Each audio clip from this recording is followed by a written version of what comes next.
Hoje eu vou apresentar o artigo Evidências genômicas suportam a integração entre duas espécies simpátricas que habitam a bacia do Mar Branco. Essa é a cara do artigo, ele foi publicado em 2021 por pesquisadores da Rússia e da Noruega. Bom, inicialmente, a hibridização, ou seja, o processo através do qual espécies diferentes se reproduzem, gerando um descendente, apesar de ser um evento natural, não é considerado um fenômeno muito comum na natureza. Isso porque, em geral, as espécies apresentam um número distinto de cromossomos.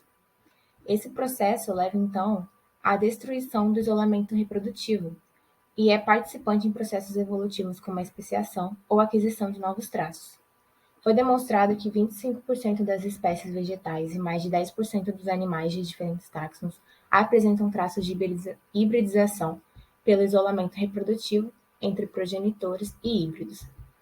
Nesse sentido, a era do sequenciamento de alto rendimento abre caminho para a compreensão da relação entre hibridização e processos evolutivos. Os peixes não são a exceção para os eventos de hibridização, sendo comum nesse grupo. As espécies da família Gasterosteide, ordem Gasterosteiformes, são modelos acessíveis para estudos de evolução e especiação. Recentemente, a hibridização entre as formas marinhas Ise água-doce do peixe modelo conhecido como esgana-gato, Gasterosteus aculeatus, foi comprovada usando dados genéticos e morfológicos.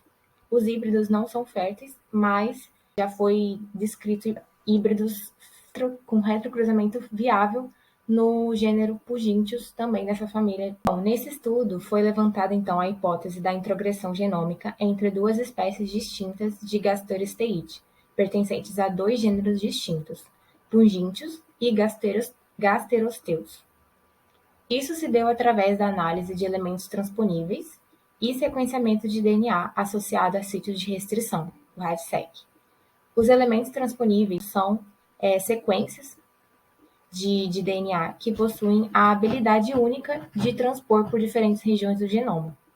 E eles estão associados a mudanças estruturais a partir de mutações, rearranjos cromossômicos e mudança na expressão gênica, sendo um dos métodos mais sensíveis para a detecção de introgressão genética em animais. Inicialmente, duas espécies da família Gasterosteide, que geralmente ocupam nichos distintos no hemisfério norte, Gasterosteus aculeatus e Pugintius foram capturados na costa da aldeia de Tchakalovsky, na República da Carélia, na Rússia, e ambas as espécies foram coletadas em um gradiente de salinidade das águas salobras do Mar Branco, até a água doce do riacho, né, que deságua nessa área.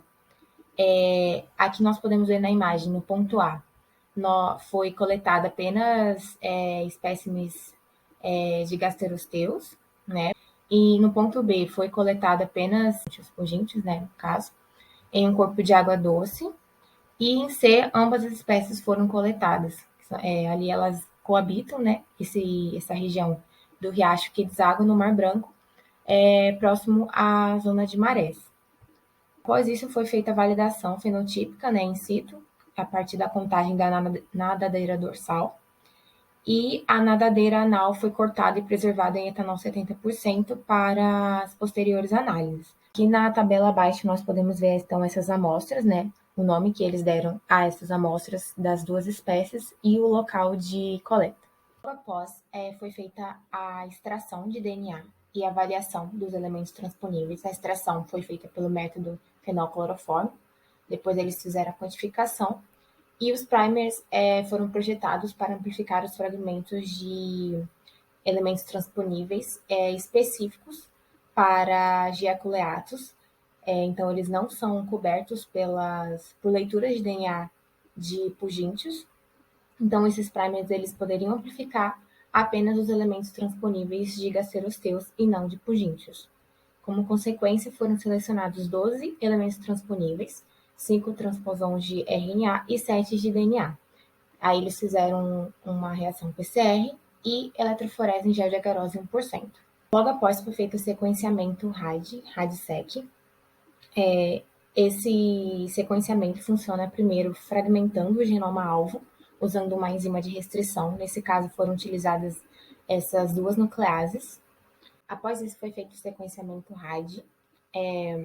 O DNA foi digerido por duas nucleases. Foi feita uma seleção de fragmentos de 350 a 450 pares de base, através de um gel 1%. Após extração e purificação, essas bibliotecas foram preparadas.